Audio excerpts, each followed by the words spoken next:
Assalamu alaikum wa rahmatullahi wa barakatuh. So, today we're going to be talking about Taqiyyah and the importance of Taqiyyah and the rise of Imam al-Qaim. May Allah hasten his reappearance, and how Shia are going to be important and seminal to uh, el- establishing those preconditions for his rise. So, just to go to understanding first Taqiyyah, the context in which Taqiyyah was made permissible in Islam by Allah subhanahu wa ta'ala, and in which, in general, it is permissible.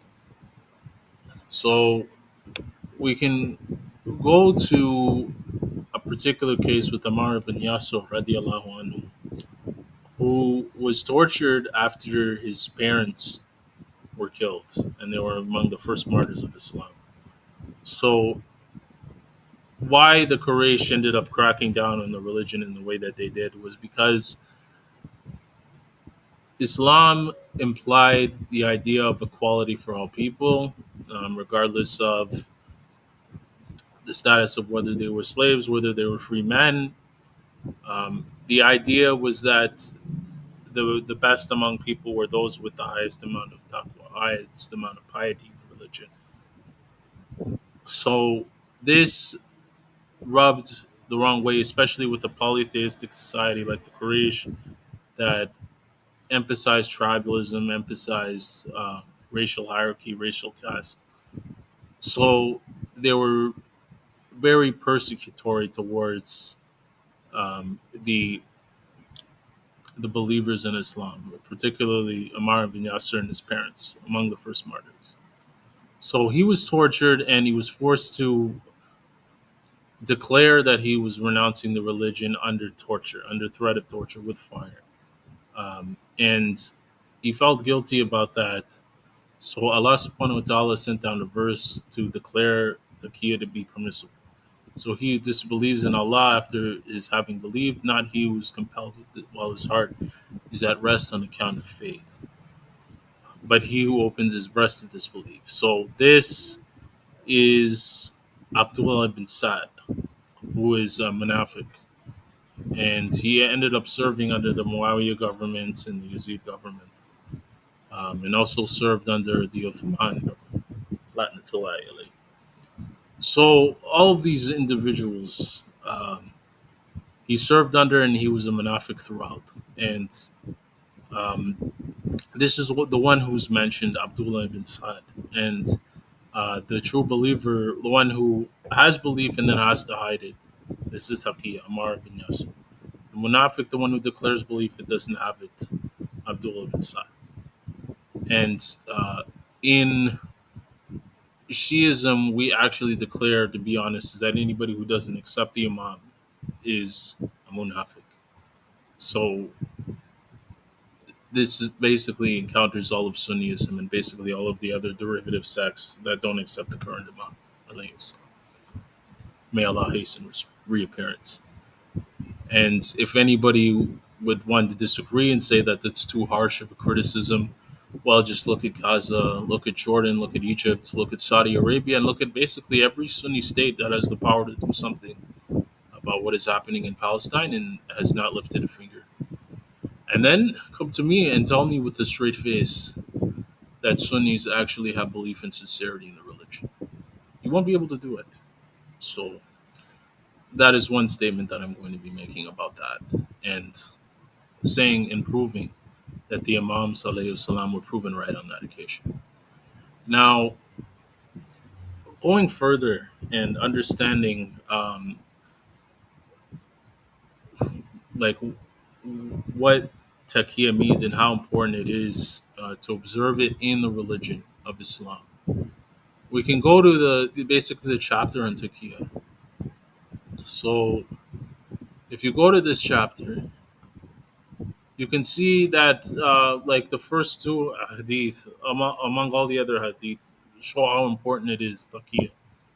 And taqiyya by definition, just understanding, is when you're in danger.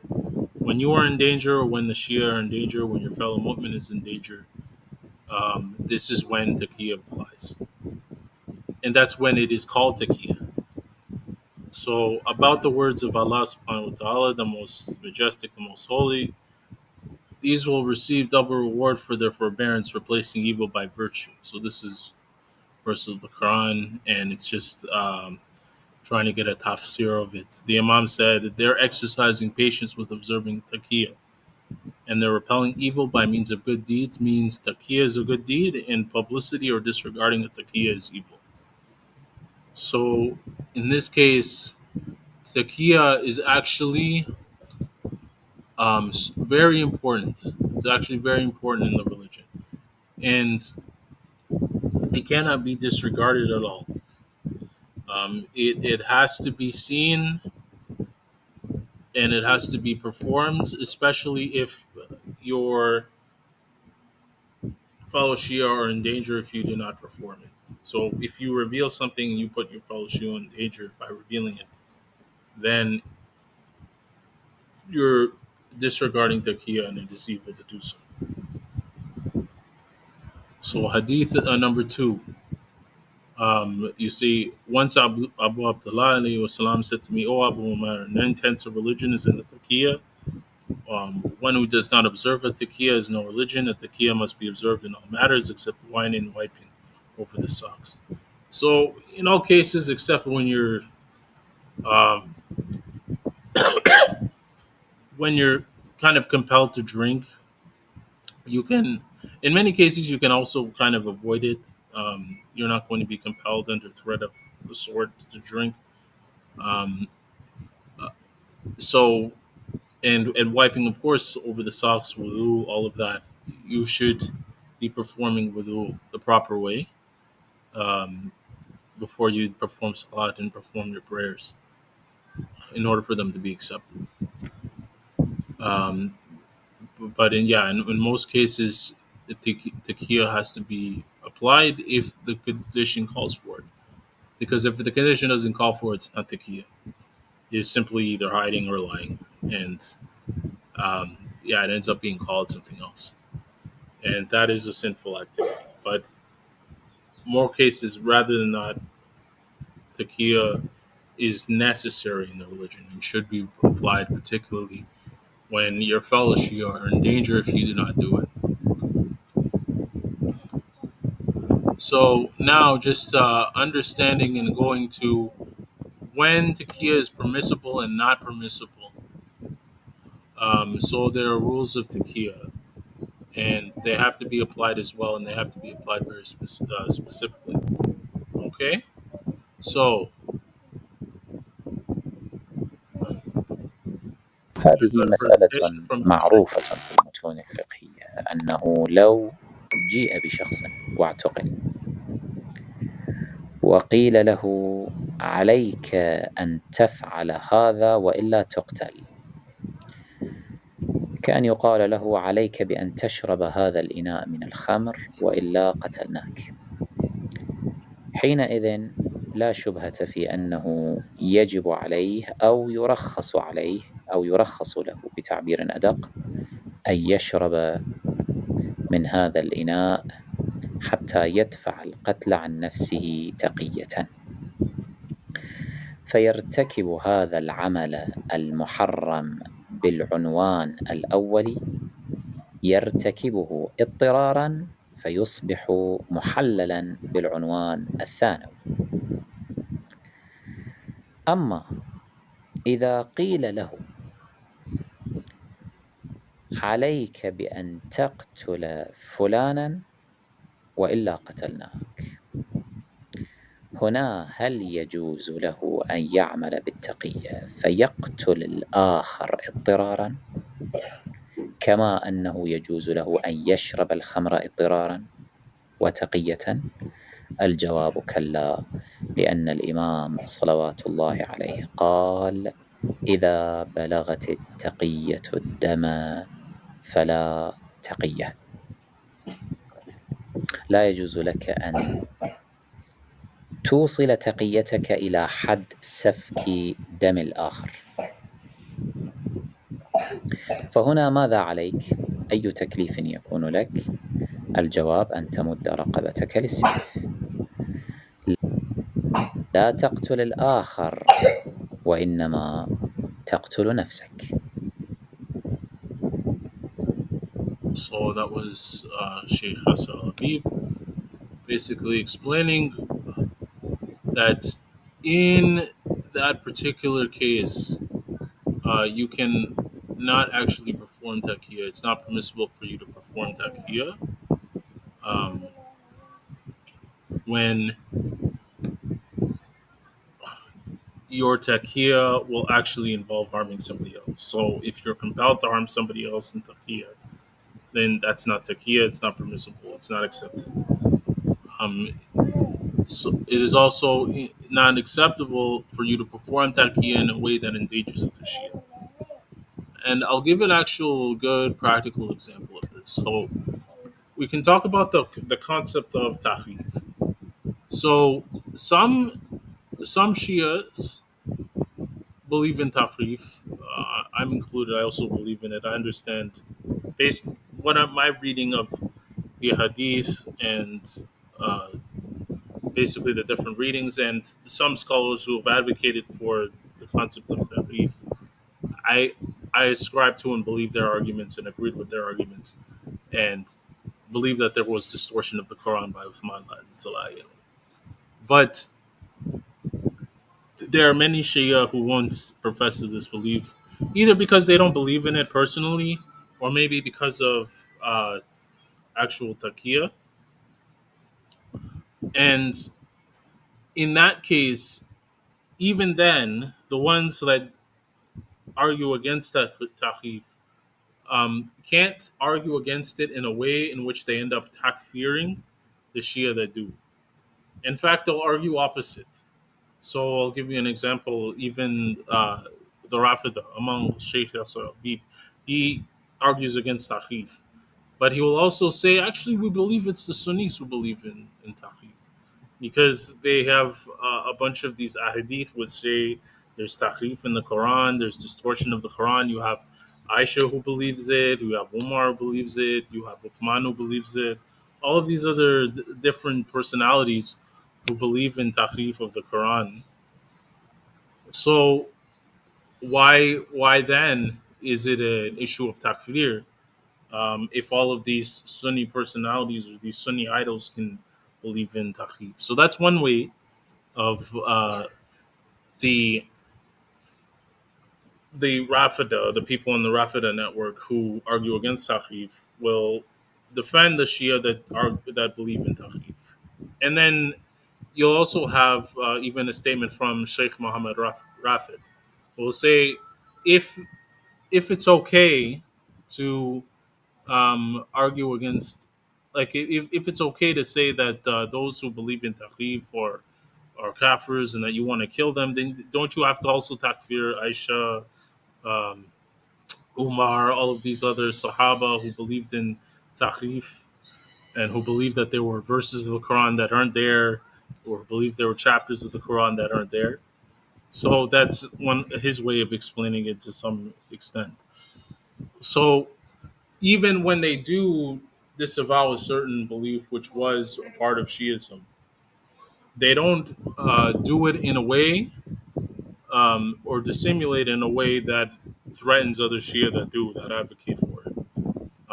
So that's one of an examples that taqiya cannot be performed in a way that harms the other Shia, um, and um, taqiya doesn't apply in many cases. Actually, um, we'll give you an example here from Said Mustafa al-Qazwini, who says if there's no fear of danger or harm, such as for the Muslims in the United States of America and Europe, then taqiya should not be practiced. So to be precise, when they're talking about the historical aspects of the religion and talking about what had happened historically with how Ali alayhi salam's khilafah was taken from him and how his right was denied from him and the right was denied from the Al-Bayt, it's not necessarily uh, it doesn't mean that they don't practice any taqiyya at all. It just means that it's okay to discuss these issues. The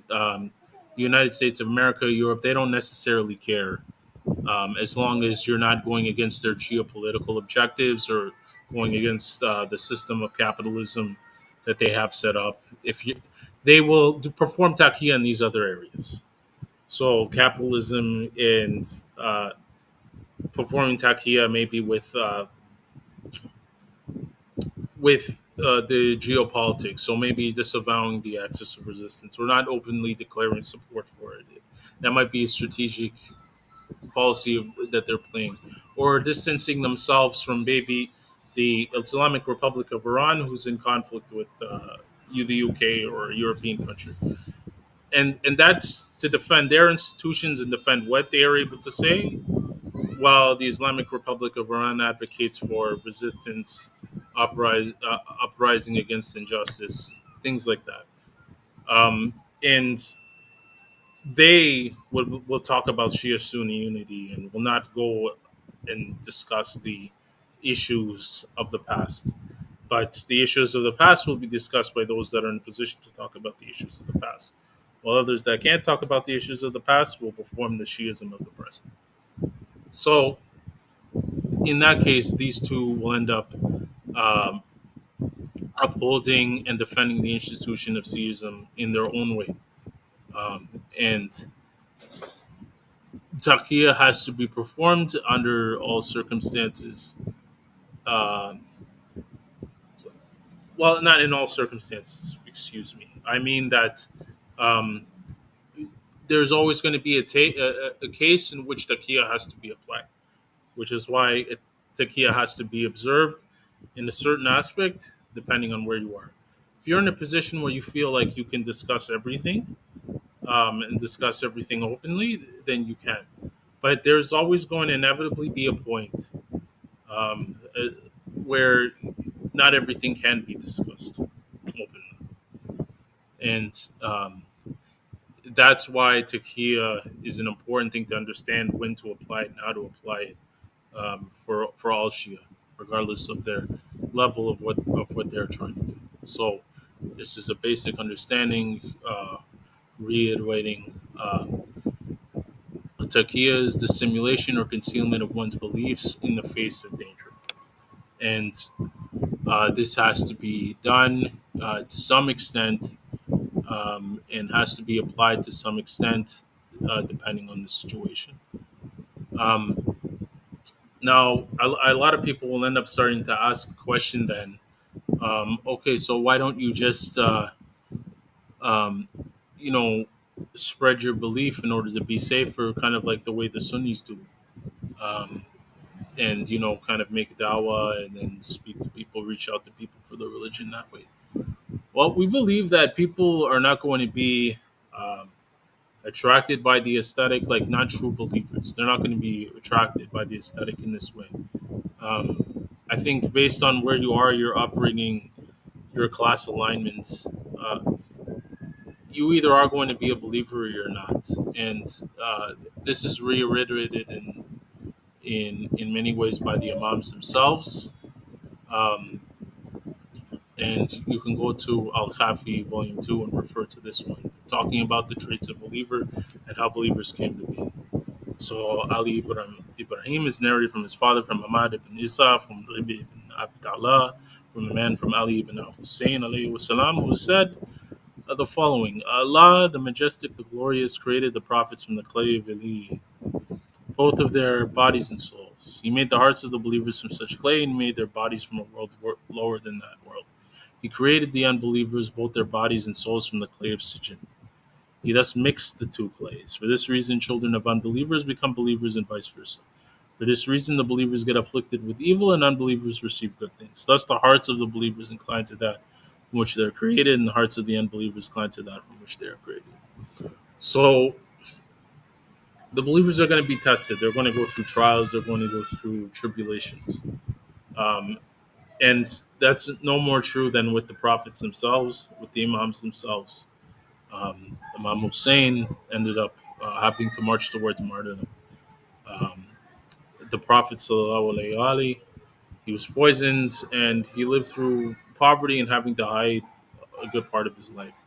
Um, And the trials were the case, and they were very high and very difficult for all of the prophets and all of the imams. Alayhi salam. So this is kind of the case, and also believers and unbelievers among the clay, among the regular people. Um, some are going to be conceived from unbelievers, and this is the case with Muhammad ibn Abu Bakr. Um, he was a believer who was born from a disbeliever. Um, Muhammad ibn Abu Bakr radiallahu anhu went against Aisha um, and went against any opposition to Ali alayhi salam. So this is one of the many examples. Um, the clay from which the believers and unbelievers are made. A believer in a way is kind of born, not made. Also, another important aspect of how a believer is going to be convinced to Shi'ism. So it is not necessarily that a person is going to be born into Shi'ism, even though they might be born a believer. The quality of a believer um, will be based on intelligence, and this is an important aspect of it. So Ali ibn Muhammad is narrated from Salih ibn Ziyad, from Amr ibn Uthman, from Mufaddal ibn Salih, from Sa'id ibn Tarif, from Aspa ibn Nabata, that Ali alayhi salam said, once Jibreel came to Adam alayhi salam and said, I'm ordered to offer you three choices. You may choose one and leave the other two. Adam then asked, what are those three things? Jibreel replied, they are intelligence, modesty, and religion. Adam then said, I choose intelligence. Jibreel then asked modesty and religion to return and leave intelligence with Adam. He said to Jibril, O Jibril, we are commanded to be with intelligence wherever it may exist. Jibril then said, it then is up to you. He then ascended to the heavens. So this hadith basically says that um, a true believer is going to have intelligence, but they're also going to have modesty and they're going to have religion. They're not going to be people that are going to be boisterous or trying to make a show of themselves or make a spectacle of themselves. They're not going to be people that aren't grounded with fundamental principles, even if they might be um, not accepting of any of the false religions. So this person might be an atheist before, might declare his atheism until he's convinced into Islam. At that point, he might still be grounded in particular principles or fundamental values, and in that case, you need intelligence to guide this person. Intelligence will be the key to guiding this person. Logic will be the key to guiding this person, and that'll be the case for believers. I believe there's another hadith which says it's one in three. So one in three of the people on the earth are actually believers.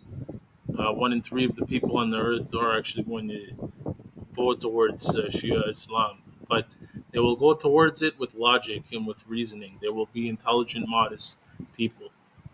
So that's another important aspect. And the importance of rising as Shia is also echoed in another um, book. It's called Ilal al-Sharia, so the reasons for the laws. So if you go to this one, this is volume 1, part 4. And it basically explains a reason which Amir al-Mu'mineen did not fight against his adversaries. So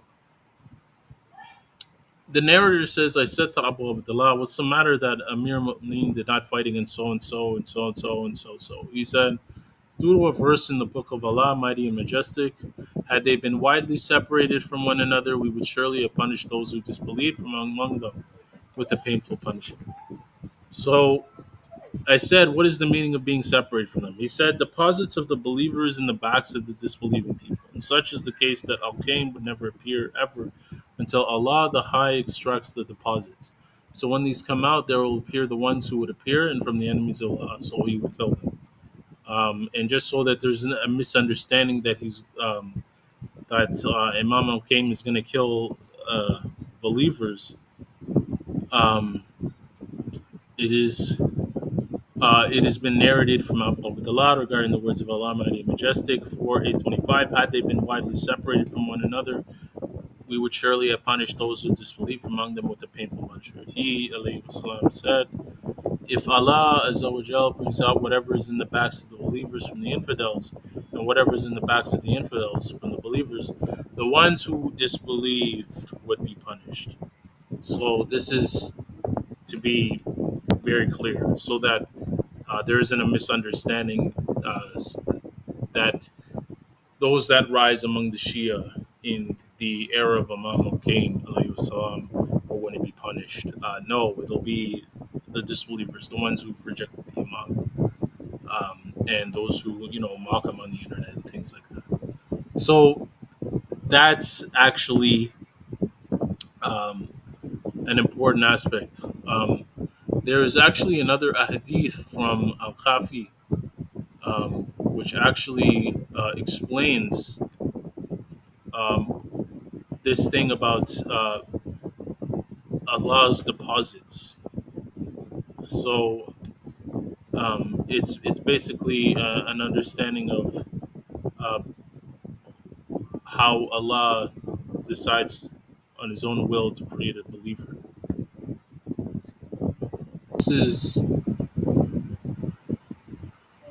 volume 2, book 1, chapter 8. So it's just one hadith. So it's about the deposits and where they come from. So if you look at this one, basically says Muhammad ibn Yahya is narrated from Ahmad ibn Muhammad from Al-Fadl from Ibrahim ibn Muslim al-Qazwini from Abu Ismail al-Slaika al-Hazi or Abu Abdullah alayhi salam was said the following: in paradise there's a tree called al-Muslim. When Allah wants to create a believer, He makes a drop to drip from it. So deposit, one of the deposits. It then falls on vegetable or fruit that either a believer or unbeliever then consumes for food. But Allah, the most majestic, the most glorious, brings out a believer from his back. So this is an important um, understanding of creating a believer. So the believers, in a way, are born.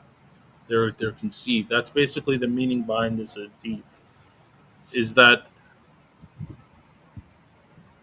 who you are grounded in, whether you're going to accept Islam a lot or not, kind of depends on your character. And your character can kind of be ingrained from you, from your parents and from your grandparents and things like that. If you're taught with the right values, if you were given the right conditions, and sometimes if you yourself have a willful and inquisitive character, if you demonstrate intelligence in this way, you'll. The idea is you can be moved to Shi'ism because of your intelligence. And your intelligence will come with modesty and it'll come with religion. And that will be ingrained into you. It'll be something that's conceived inside of you and it comes from Allah subhanahu wa ta'ala.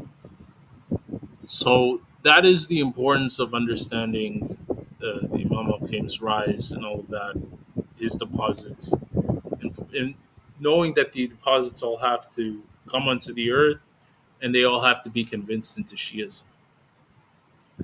And in order to for all of them to be convinced into Shi'ism, they have to um, be grounded in accepting different arguments depending on their culture and their situation. So some will be convinced by understanding the true history. Some will be convinced by understanding the geopolitics and where Shi'ism plays, how it plays an anti-colonial, anti-imperialist role.